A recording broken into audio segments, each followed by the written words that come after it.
Hi everyone, welcome back to Heart and Soul Homes. My name is Monica, and today I want to talk to you about my 5 best tips for organizing. Whether you have a big budget where you can spend a good amount of money to do your organizing, or you have hardly any budget at all, I'm going to give you my 5 best tips. Okay, my tip number 1, and this goes for if you're creating a whole system or not, but declutter. Don't have so much of stuff that you are thinking about, oh, maybe someday I'll use it, or this or that. Now, I have an exception, okay? I throw a lot of parties. I entertain quite a bit. My home is the hub of, like holidays or birthdays or that kind of thing. So I do have, but I have the space to, keep like birthday supplies for birthday parties, you know what I mean, that I can reuse. Or if I have a themed football party, I have football, themed decor, that kind of stuff. If you're in that kind of situation, then keeping things that you don't use on a regular basis, is necessary, is okay. But in a general rule, just having a bunch of stuff, a bunch of, whether it's in your linen closet, just a bunch of towels or this or that, or in your pantry, maybe you're going to use it one time, just really go in and ask yourself the question, how long have I had it? How many times have I used it? Could I use something else instead of this if, I need to do XYZ? I mean, you know what I'm saying? Like, ask yourself the hard questions and declutter. Get rid of all of your excess stuff so that you're just organizing a smaller amount, which will make it just more efficient. Because being organized and having an organization system is, the whole goal is that you're more efficient, correct? So if you are going to put together this whole system, you don't want to have just a bunch of stuff that you just keep because you keep it. So declutter, get rid of all your excess. That's my first tip. So my tip number 2 is, after you've gone through and you've decluttered and you're ready to go, you have to have that mindset of everything has a place, okay? And it's not like, okay, I keep everything for this room in one place. Being an organized person and having an organized home means that there's a place for everything, and there's typically 1 to 2 places you could find that item, so that anybody in your house can find what they're looking for or put things away, right? That's the whole goal. So everything has a place. It's not just throw everything in this and that's good to go.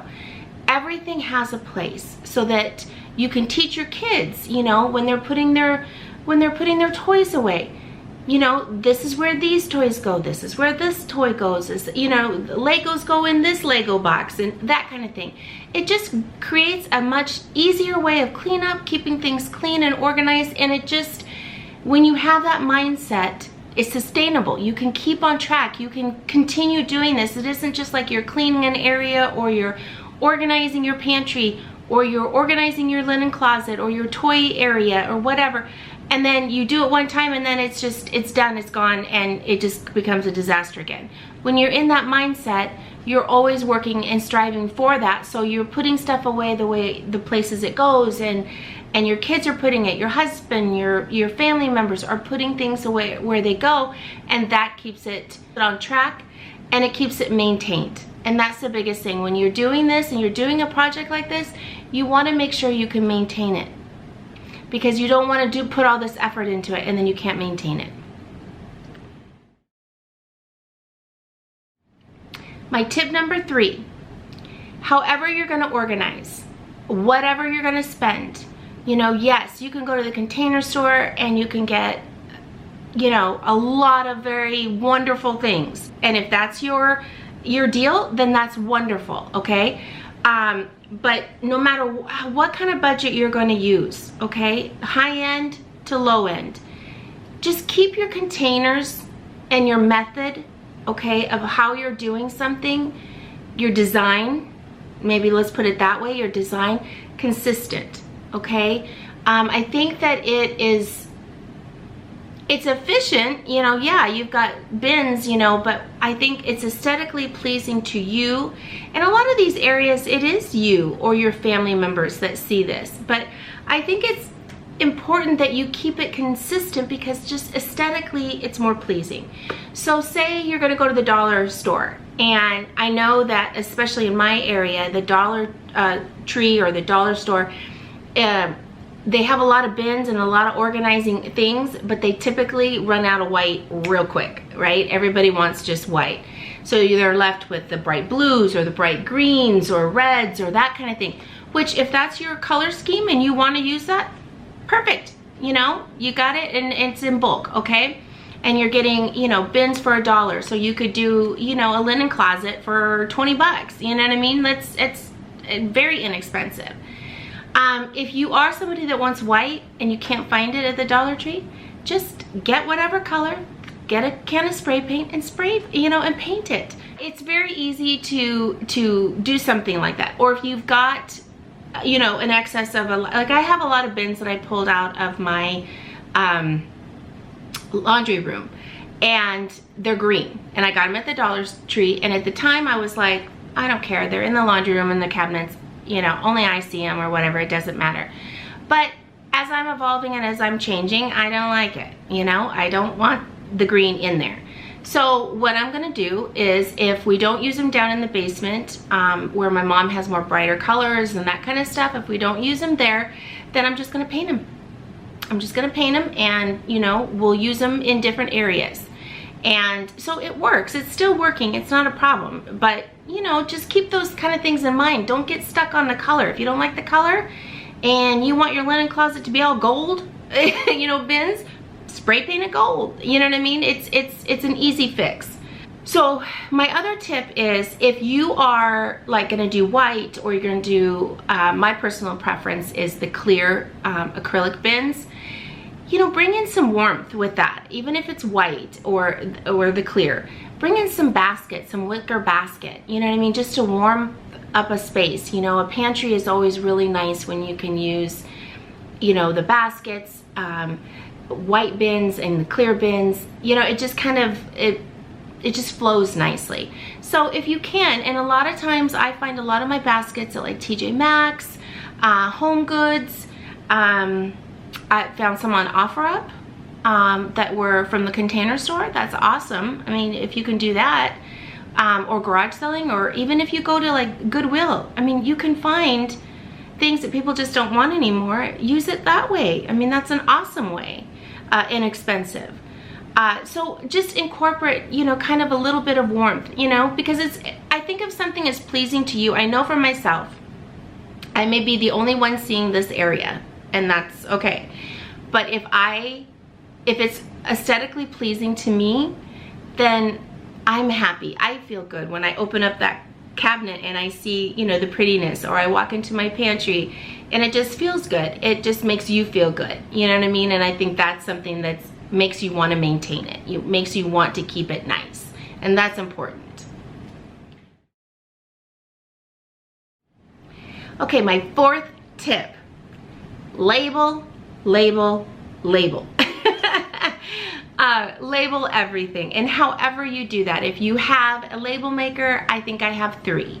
I am a label maker person. I love it. I even use like the big envelope, or like the big mailing ones, and I might handwrite on. I label everything. I love the look. I love the look of a label maker, you know, and bins being labeled, the bin clips, all that kind of stuff. I love that look. But I think on the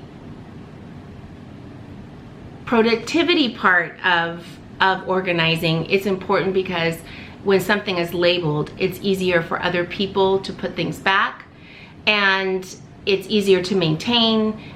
You don't have people wondering, well, where does this go? I mean, it's labeled, hello, it's right there. It goes right in this box or this bin. So labeling is, I mean, needed, but it also makes everything look so nice. And if you have really nice handwriting, I think it's beautiful to, you know, you can get at a craft store or on Amazon, like Sharpie ink pens, like they're more like paint pens kind of, and they'll rub off with like rubbing alcohol if you need it to, but just writing on like a bin clip. They have those at Target or on Amazon or the Container Store, and just, you know, pretty writing. And if it's your writing, I mean, how personalized is that? But labels it just gives things such a crisp look. And now on Etsy or on Amazon, you can buy labels already pre-made if you don't have the Cricut and all that kind of stuff, that just go on your you know, your bins or your clear acrylic containers, that kind of stuff, and it just looks so nice, and I just love that. But the need for labeling is to maintain your organized space so that everybody knows where to put it. One tip I have for ones with little ones that aren't reading yet, if you have, you know, like IKEA has the box, or Target or Walmart has the little bin box type organizing, and they have the baskets that pull out. How easy would it be to, you know, like take a picture of Legos, or take a picture of baby dolls or Barbies, or, you know, whatever, puzzle pieces, whatever. Put it on the outside of your bin, so that, okay, they can't read that it says puzzles, or they can't read that it says Legos, but they can see the picture, and so they know, okay, the Legos go in this bin, my baby dolls go in this bin. It's just a helpful little hack to, you know, for little ones that aren't reading yet, and I think it's cute, and they can see it with their eyes, and it helps with cleanup, and it just helps with them being responsible, because even little ones need to be responsible, you know, and that's part of organizing, right? Is keeping everybody responsible and everybody on track. Okay, and my fifth and my last tip for today's video is, when you're organizing or trying to keep an organized home or organized space, keep all like items together, okay? So like, for example, say you're doing, let's go back to the kids. Say you're doing a kid's toy area, or a craft room, or, you know, playroom, or something like that. And you have, we've already talked about maybe labeling with pictures so that they can see, or labeling with words if they are reading. But again, keeping all of their Legos in one, you know, one area, all their doll clothes in one area, all their Barbies in one area, all their little cars, you know what I mean? Whatever your kids are into at the ages they're into, you know, all in one bin. So it's not just like you've got bins with Legos and cars and this and that, and it's just everything, and they're just throwing everything into a bin. It's cleaned up, yes. But I think the teaching part of actually physically having to, okay, this is a Lego, this goes in this bin, it just makes them think a little bit more and creates more of that, okay, I'm cleaning up, and I'm cleaning up correctly. And, you know, that way when you go and you're like, well, I need to take a look at, you know, we need to go through some of these toys and get rid of, because Christmas is coming up, or our birthday's coming up, you know, you can physically see, oh my gosh, please don't get them any more Legos. I have thousands of Legos. You know what I mean? You can kind of see those type of things. Another idea would be, for an example, in my kind of my stock personal care item needs, you know, type of, like, you know, shampoos, hand soaps, all that kind of stuff. I have a bin system in my hall closet where if anybody needs, you know, shave cream, extra shampoos, body soaps or body washes, Q-tips, that kind of dental stuff, you know, toothbrushes, toothpaste, floss, all that kind of stuff. I have a bin for each of those items, and so it's in the hall closet close by everybody's bedroom. You know, my daughter may come in and say, I need shaving cream. I'm like, did you check the hall? Oh no. I mean, we still go through this, but it's all in one location, so that any of us in the house that is needing an item, we're gonna go and check there first. And then if it's not there, you know, we don't have an excess or a stock of it, then I put it on the list and I get it, you know, and I get a few extras so that I can have it in there and it's stocked. Keeping items in one place, you know, so that everybody knows we have one place to go look for it. If it's not there, we don't have it.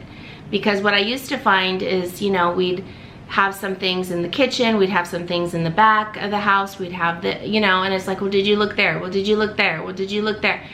You know what I mean? Now we just have one place where if you are needing shaving cream, you go look right there. If it's not there, we don't have it. So just keeping like items together, same in the pantry, in your kitchen, you keep all your soup and canned goods together, all your, you know, maybe pastas in one area, all of your maybe side rices and that kind of stuff in one area. Keep it all so that you're not like overbuying because you didn't see it, you didn't think you had it. You know, it just helps with cost savings and just being able to find it, being clean, being organized, and, you know, more efficient in your house. So I hope these 5 tips helped you, and I hope I gave you some good advice and some information and some ways that it just doesn't have to be so overwhelming. Organizing and having an organized home does not have to be overwhelming. It can be overwhelming in the beginning because maybe, you know, there's areas that are a mess and you got to go through at each item and figure out if you want it or not.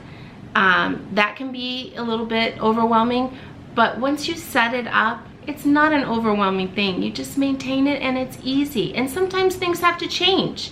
Sometimes you have to change how you organize. Your life changed or your circumstances changed. So your system has to change. And that's okay. You just change it and make it adapt to how it works for you. So I hope you guys have a great day. I hope I gave you some good information, some good advice to help you, because that's what I'm here for, is to help you. Hope you have a great day. Please make sure you take 2 seconds to subscribe, hit the like button, and hit the notification and all. And share it out to friends. If you have somebody that you think might need some of this help with organizing, I would so greatly appreciate it. Have a great day, and I'll see you in the next one. Bye.